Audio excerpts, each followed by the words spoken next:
Hi everyone, my name is Jade and welcome back to another episode of what's going on in the Geneva Lakes areas, where we are getting to know the organizations, businesses, and the people behind who support this amazing community. And right now we have Rick with...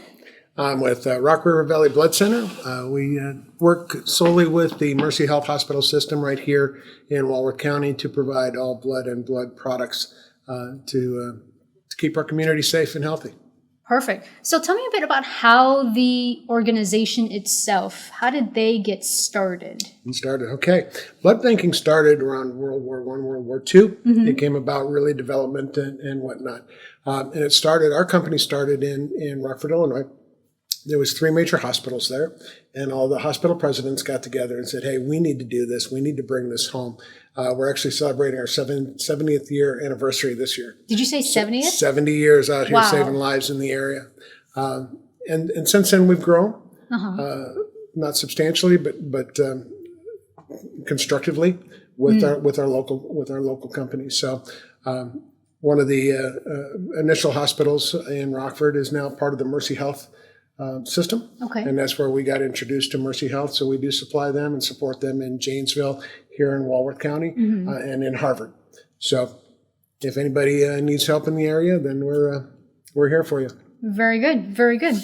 So tell me so in this area, roughly how many donors versus what's needed in this area do you have in any given day? Okay. We're looking for about 900 donors per week. So if we're doing blood draws, 5 or 6 days a week, you're looking at quite a few. At least 100 to 150. We're looking at a day would be great, if not more. How is that number so high, or why is that number so high? 900. That seems almost daunting. It is. It very much is. In our service area, we service 1.5 million people. And that's a lot of people that need blood. And throughout the process, you think that 1 out of every 4 cancer victims need blood to survive. 1 out of every 7 people that show up and are admitted into a hospital need blood at some time during their recovery process. You have accidents, car accidents, burns, fires. They just take an enormous amount. Unfortunately, a lot happens with childbirth and with organ donations and things like that, where there's always that need. And then there's also, things like sickle cell that are routine. Every 6-8 weeks, they need to have a new supply. Or people with kidney problems that have to, also rely on us to support them. Wow. So how much reliance does our hospital system have on your organization versus other organizations such as Red Cross or some of the other big names that we've seen in this area? Sure. Yes. There are several different companies, and we all do similar things trying to save lives, and that's awesome. Our challenge here is, we do require X amount of blood to service our areas, and if we do fall short of that, then we have to reach out to Red Cross or some of the other companies and actually buy blood that has been collected by them. There is no synthetic blood. There's no fake blood. It only comes from humans. So it's important for us to let people know that, you can give to Red Cross. It's a wonderful thing. But by giving to Rock River Valley Blood Center, you're really taking care of home first. Got it. And so our hospital systems here, they have to buy the blood from the Red Cross then? No, we would do that because we have a commitment to the hospital to supply them with their needs. So if we can't get it through our blood drives, then we have to go outside of our system and get it from somebody else. But we take care of all of that administrative and transport. That's amazing. So how often do hospitals in our area run out of blood? They never run out. Oh, they don't? No. Okay. We take care of all of that. Each hospital has a usage that they use, and you go on history, you go on averages. Of course, sometimes they run short, which we will have it overnighted. We have a couple of our departments that are on call 24/7. So if there is anything, say a big accident, something on the interstate, that we're there for you, and we'll get you the products you need. This last spring, we had a couple of tornadoes touch down, and we were on call. We're out there saving saving blood and getting it out to the people that need it. So they will never go without.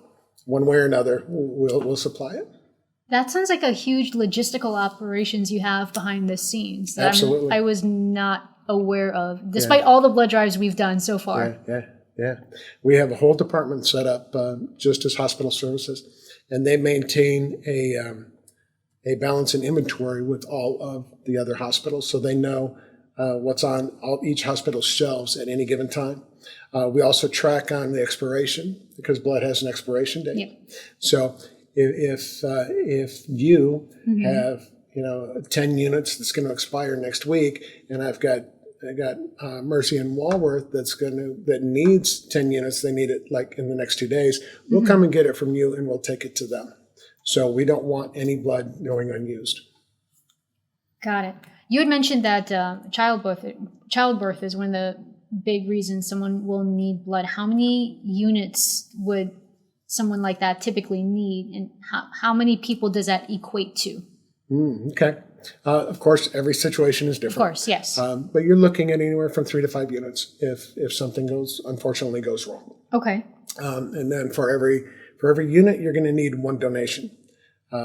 Each donation can be broken down into 3 different segments, which can all be used for different things. But even if you need one of those segments, you still need a whole unit provided. Okay. What are some of the other, what about, say, for a cancer patient that needs it? How many units is that? Again, it depends on an individual basis. Yeah. Yep. But cancer patients are more along the lines of the platelets and versus the whole red blood cells. So we do segment those things out. We do have machines that are in our fixed sites that will actually spin it down and separate it out. So you can actually go in and just deliver or just donate platelets, and you get your red blood cells back through the whole centrifuge system. It's awesome. It sounds okay. So do you have to, but you need just one unit donated by one person just to get the minimum unit of platelets, correct? Correct. Okay. Yes. So even though I can't give a unit of blood, I can't just give platelets because I'm underweight, no? Yeah, we do have size restraints, and yes. you are fortunately blessed with being petite, so to speak, versus me, girthy. So, but I can't reach anything. If you look at my kitchen, it's all empty at the top, so I just it goes to waste. So there's disadvantages. Yeah, but you need to be at least 110 pounds to give any sort of a donation. Okay. Yeah. And 17 years old. You can be 16, but your parents need to sign off and be with you. Okay, But, so if you have a 17 13-year-old who's 130 pounds, that's a no-go? Still got to wait 3 more years. All right. So speaking of that, let's go over some myths about donating blood. What are the most common ones? Well, since we're talking about age, we hear a lot, I'm too old to give, or I've aged out. That's not true. No? Okay. If you maintain your health and you live a healthy lifestyle and your medications are within the accepted amount, then we will be happy to share your blood with those in need. Okay. Yeah. What if I'm rocking a new tattoo? New tattoos are awesome. You got to make sure that, as just normally, you would want to make sure you go to a reputable place that is using single service needles. Of course, so yes. they're disposing it after they're served. If all those things are good, no double dipping, right? No double dipping. Then you can actually get a tattoo and donate blood the very same day. Okay. And the same thing goes with piercings. Okay, no double dipping, but if you get your single dose needle, you're good to go. Yeah, so you don't want to go down on the street corner or under a bridge. You want to go to a reputable place that's that's signed off and inspected. That's a whole new podcast. Yeah.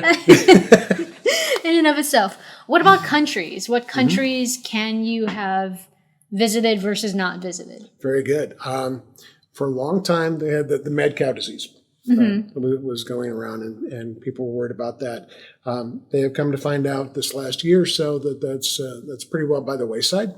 So there was restrictions like in the Falkland Islands in England and various places that you go to. You had to defer when you come to give blood. That has all been lifted now. Okay. So all of those travel bans are lifted. Now, we do still have some. If you go to like South Africa or some places in South America where there's still a high potential for malaria and things like that, you may still be deferred. What about, say, veterans that have just come back from an overseas deployment in the Middle East area? Yeah, there will be no deferrals.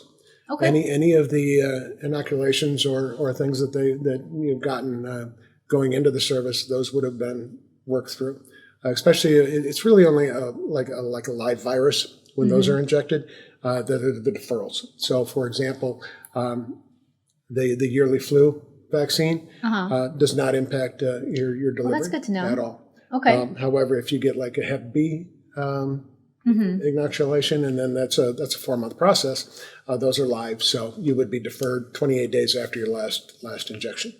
Got it. Now, I've heard from other veterans, they had the question, what if they've had, say, the anthrax vaccine? Because that was fun. Is that something that would disqualify us? No. No? Not Okay. at all. No. What on the general medications? What medications are good to go versus not good to go? Yeah. Some of the things are permanent deferrals and some are temporary deferrals. So say you're not feeling well or you have an infection and they give you some antibiotics, that's a temporary deferral. You cannot donate while you're on it or for 2 weeks after you've ended it. Okay. Other things, like if you're on a blood thinner, which is a chronic issue and you'll be that way for the rest of your life, you can't donate on that. We talked about platelets specifically. If you're taking aspirin and you want to deliver platelets only, that's a 48-hour deferral. But you can still give whole blood if you're on aspirin. Well, does that go for ibuprofen as well? No. No? No, it's just aspirin. Interesting. Okay. Yeah. Perfect. Yeah. So what are some of the most common reasons that people do get deferred then? Okay. We go through what we call a mini physical every time you register, and you'll go in and they'll check your heart rate, your blood pressure, your hemoglobin levels, and your temperature. I remember you saying that this is actually good for people's overall health because you get all of this checked. All of it checked. Yes. And then if you pass that and you actually get to donate, we also track your cholesterol levels. So every time you donate, you can donate, every 2 months, every 56 days. You'll have a running record that you can take to your doctor and say, this is my running record of blood pressure checks and cholesterol checks and it could save you a couple of decades. It could actually save your life. Absolutely, it save your life. Yes. So that's something we talk about. That every donation can save 3 lives, and your own. So it could save 4. Can I still sign up to donate and get all these tested, even though I know Absolutely. I can't? Absolutely. And that way I can get my numbers checked every 56 days? Sure can. Oh, man, I'm going to sign up now. Yeah. Okay. Something else that we do as far as that goes, which is no cost, is we do therapeutic draws. So if somebody's having some sort of an issue, they can come in and we'll do a blood draw for them and we'll dispose of it properly through no cost to them. So rather than going to the hospital or a clinic or their doctor to get it done, we'll take care of that. What are some examples of a individual who would need that? Great. Going to segue me right into this. I am. You are. That's awesome. It's actually what the genesis of what got me into donating blood, and specifically with blood banking. I worked my career. I was retired, and then got tired, got bored, and wanted to give back to the community. And my mother actually had a blood cancer called polycythemia, and one of her prerequisites was to actually go in and get a unit drawn every 6 to 8 weeks. Wow. Polycythemia is an overproduction of red blood cells. So it's virtually the exact opposite of leukemia. Wow. Which is the white blood cells. Yes. So the overproduction of red, it just, it would increase your blood pressure. It just slows everything down because of just the overexposure to the oxygen. I could always tell because then her face would get flush. every time because of all the red blood cells. And it's like, okay, it's about time. She goes, yeah, it's like next Tuesday. But yeah, so we would go into the blood center, and they'd take a pint, and sometimes they test it, sometimes they didn't, depending on what the doctor wanted. But that was a free program that we offer. Very cool. So yeah, it's very touching. Yeah, it got me. Yeah, and you've been here ever since. Ever since. Yeah. So speaking of you've been here ever since, what was it like for you when you first started with this organization? Yeah, a lot of learning. Well, you were in the restaurant business, right? I was, yes. For 40-some years, I was in food service, restaurants. And what were you doing? Weren't you this undercover boss? No. No? No, that wasn't me. I was with the Applebee's International for a while, doing some consulting. Okay. In which I would walk into some restaurants and help them through some issues. And sometimes they knew that I was, and sometimes they didn't. So you were an undercover boss? Yeah, but I wasn't their boss. Undercover consultants. Yes. There you go. Yes, okay. Yes. So yeah, that's what brought me. So I've always been involved in serving people one way or another. And there's a passion for that. And if you have that passion, it just doesn't go away. Yeah. So I brought that passion with me to this project. And, information tells, but stories sell. And if you have that story and it's heartfelt and you live it, you'll be successful at whatever you do. And that's so that carried me through the first 4 to 6 months of this job until I started, learning some of the things that actually go on. Yeah. And fortunately, we have a high school program where people come into our facility and we tour them from beginning to end. Okay. So we'll actually go through the labs and go through everything, and they get to see it. Oh, that's so cool. It is awesome. And every time that we do that, I'm one of the tour guides. But we go back into the lab, and then the actual people that work the lab tell about what the machines do and talk about what they do and really get people excited about science. That is very cool. That's a whole another avenue I didn't even realize your organization has. So every time that's exciting. Every time I do that tour, I come out with more knowledge. And then I realize how much I still don't know. As with anything in life, yes. Yes. Oh, very cool. Very cool. So speaking about that, what's been the most memorable experience you've had working with this organization? Probably the most memorable one is not necessarily a positive one, but it could be. Okay. It's intriguing. Yes, I was having a conversation with one of my chair people at a hospital, and they told me a story that literally I had tears coming out of my eyes about halfway through the story and through the end of it. But they had a situation where they had a organ donor and a transplant, and I think this was upstate New York. And then the person was on the list. They waited. They finally got one. Everything was set up. They set up the medical staff was there. The doctors were there. The rooms were there. They got the organ to transplant, and everything was ready to go. And then they opened up the cupboard. No blood. Here I go again. So all of this for nothing because they didn't have enough blood on the shelf in that particular situation. And that, why they didn't check for it, I don't know all the details on that. But that really stuck with me. So that's probably what influenced your organization to be so really just deep into the logistics of it, isn't it? Yep. That's amazing. Okay, I'm tearing up. We gotta move on. I'm sorry about that. No, it's okay. It's just, that's what builds the passion and the drive in me to, it's a mission every day to get up and go out and help. Yeah, that's beautiful. I'm not a doctor. I can't do that part, but I can sure do this part. Exactly, the logistics. Yeah. The undercover part, too. Yeah. Got it. So what surprised you most about working in this organization or in this industry? It's growing up in an era, in a family of volunteerism. we always did something for beyond ourselves. We wanted to take care of our family, and of course that was primary with my parents.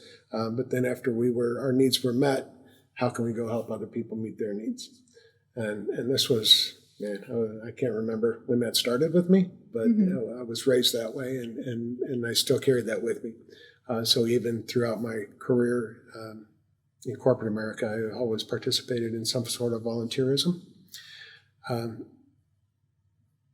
So what surprises me is actually both sides of the coin. I'm happily surprised at that people still want to do the right thing for just the purpose of doing the right thing. There's no gratitude other than personal gratitude. You're not going to see your name on 5 o'clock news or anything like that, but darn well when you leave after donating, you could have saved 3 people's lives. And that's just amazing. And on the other side of that, most of our donors are 50 years and older. So the surprising part is that our younger generation, and we have cultivated a nice donor base with the teenagers in the high schools, but there's a gap in between specifically like 22, 20, and 45 that we're really having a gap in volunteerism and donations. Do you think that's because that's the prime working age, and a lot of the donations or drives we've done has been during working hours? Mm-hmm. Yeah, it's. I think it's multifold. Okay. I think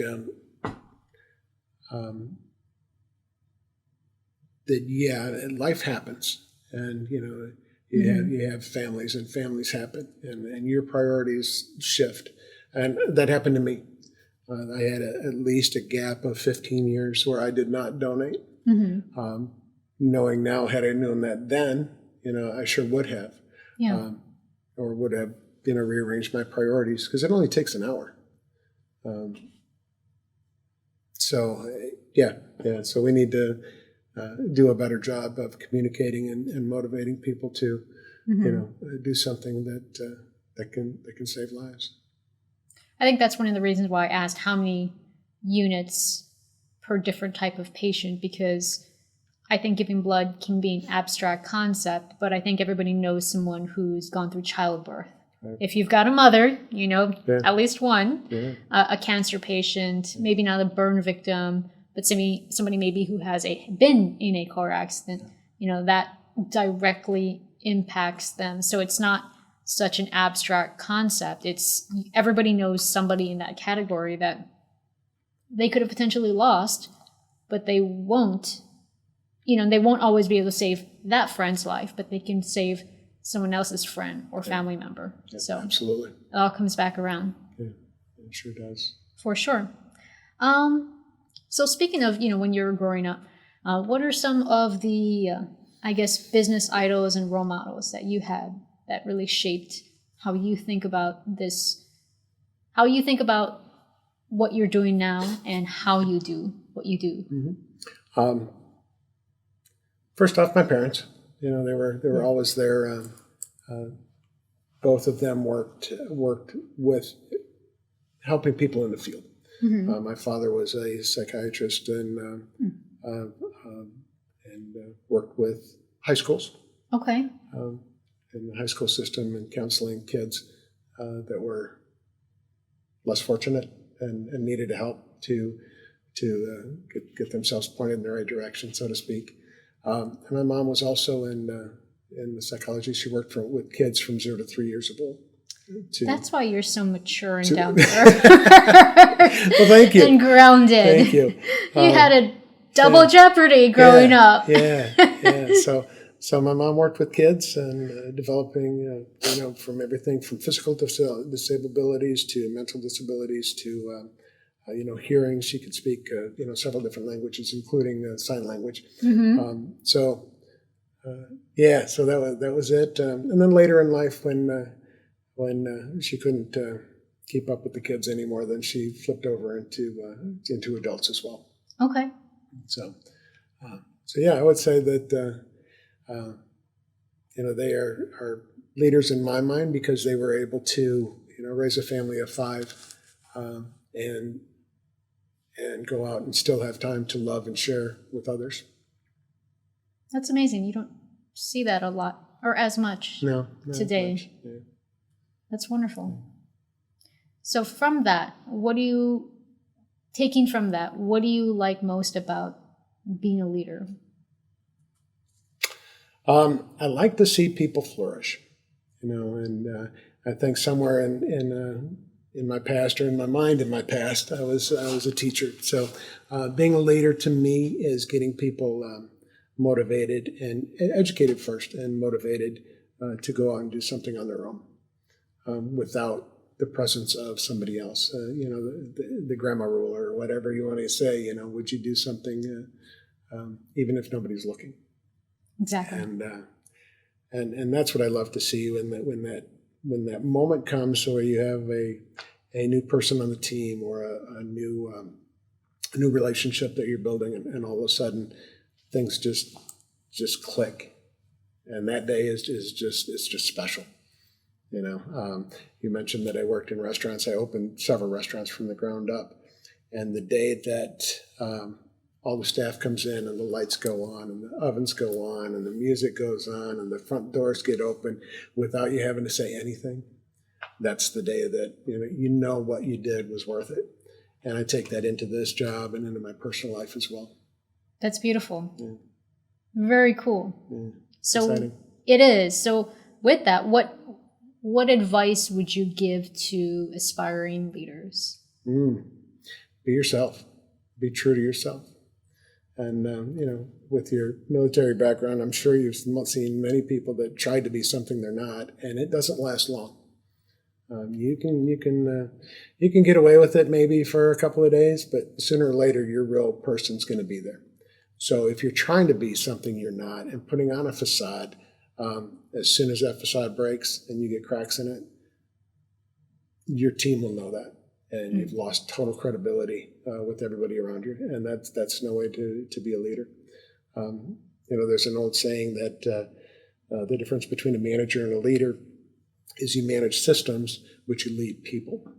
So when you go to micromanage people, are you micromanaging the person or the system?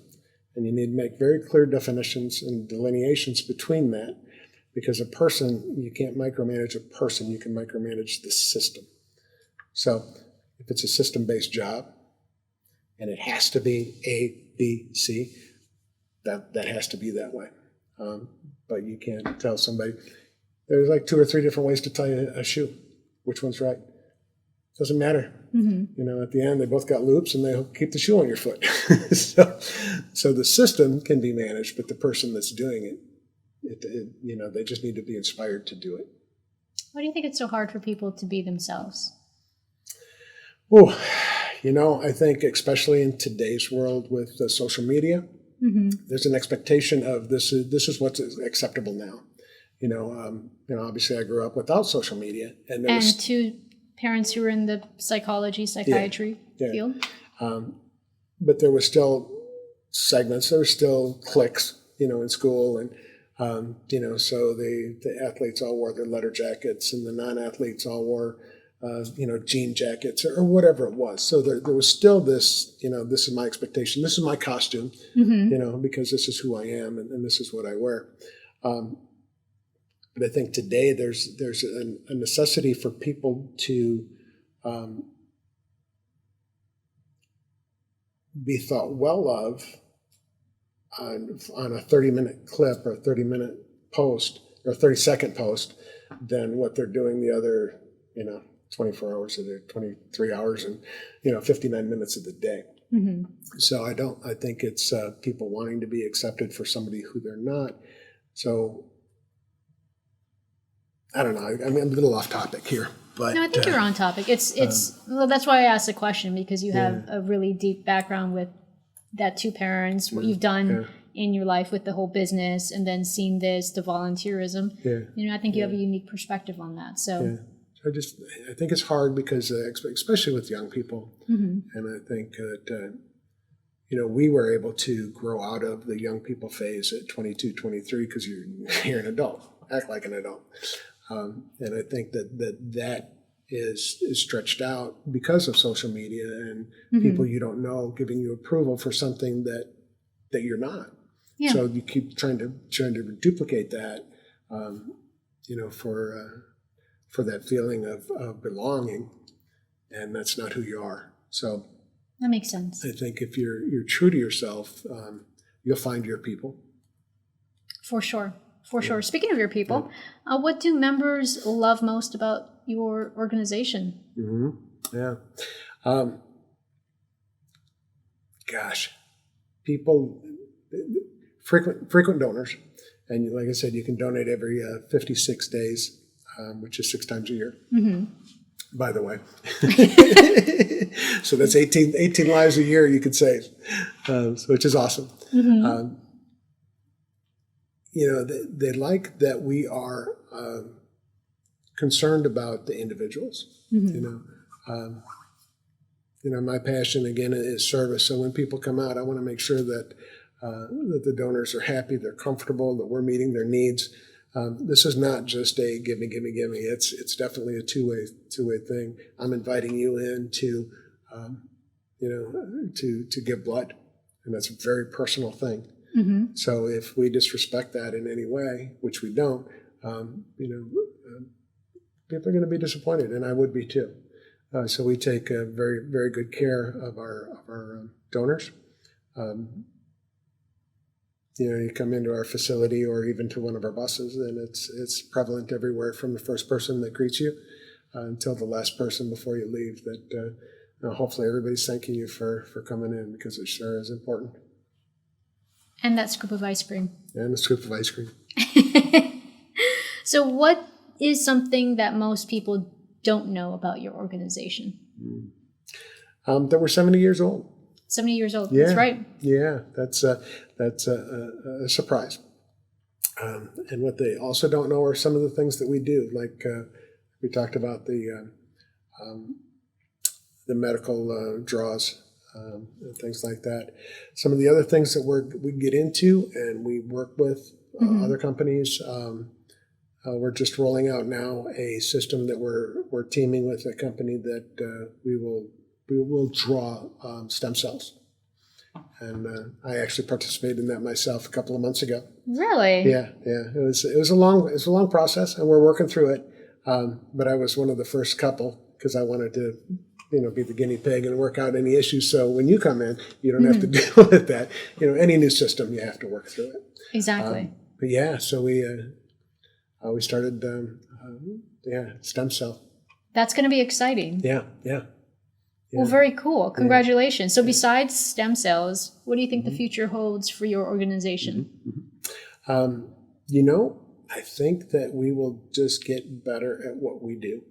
And by getting the word out, to the folks here that, you can give blood to if you're going to give blood, but we would prefer that you do it with us so we can supply, our community with it.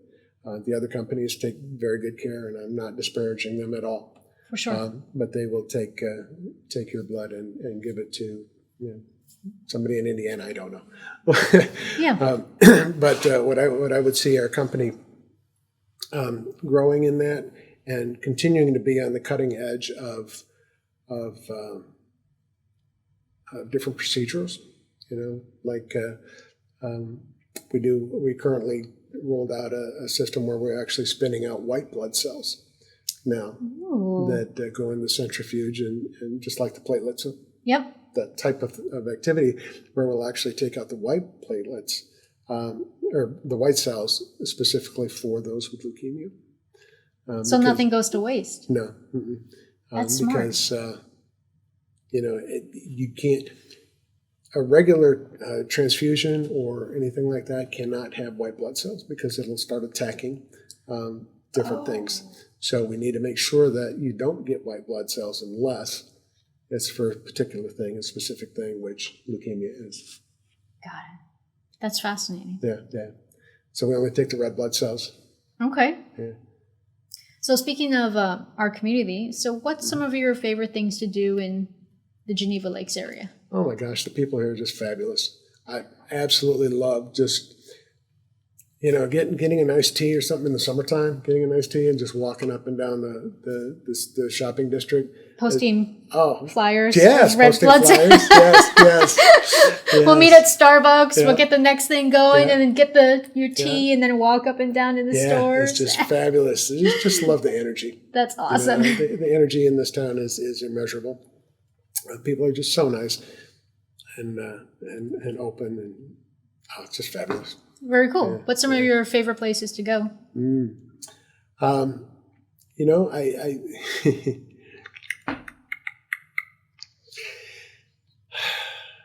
So can't many. remember the name of the place specifically. The wine bottle? The bottle shop. Bottle shop. Yes, with Beth. Yes, with Beth. She's Yes. awesome, and now they're getting their comedy shop open and stuff like that. Yes. It's just an amazing place. Okay. So, yeah, that would probably be my favorite place in town. Probably not a good place to do a blood drive, but a good place to go after. Yeah. Yeah. Maybe they could, and just offer them charcuterie board. There you go, or a virgin margarita. Yes. Something like that. Yeah. There you go. So what's your favorite restaurant in the Geneva goodness. Lakes area? There's fabulous restaurants all around, as you know. Yes. But one of my personal favorites is the Culver's. Yeah. And Culver's actually helps us through their Give a Pint, Get a Pint program through Culver's Cares. So Okay. anytime that I'm around and I have a need, then I like to stop by and support them because they continue to support us. Oh, that's wonderful. Thanks, Culver's. Yeah, thank you. Yeah. What is the best way for people to sign up for or find a blood drive find when your organization is having a blood drive in our area? Several different ways. Predominantly, the easiest way would be to go to our website, which the company is Rock River Valley Blood Center. So our website is rrvbc.org. Okay. And on there we'll list all of the blood drives that we have in the area at any time. And then here locally specifically, we're involved with the Chamber of Commerce. Yep. So there's some postings there. Christy Hunter is amazing about it, by the way. Yes, Christy is awesome. And we've recently staffed our organization, my department, with somebody that's going to get much more active in the social media game. So we'll be up on all those different platforms generated from our company. So we have sites and everything out there, but we just haven't been that active. So now we're going to have somebody that's going to be able to post individual drives and some That'll be good stories to and know. some history and things like that. Oh, that'll be fun. So yeah. Very cool. Yeah. And she's excited. She actually started out as a phlebotomist with us, so she's been around. And then she went into the lab area, into the segmenting. So she knows all about this the business from the beginning to the back. So she'll be a great asset to us Well, very cool. in the communication. Well, very cool. Yeah. Well, all right. Thank you for being part of this. Oh, pleasure. Yep. Thank you. Thanks for stopping by, everyone.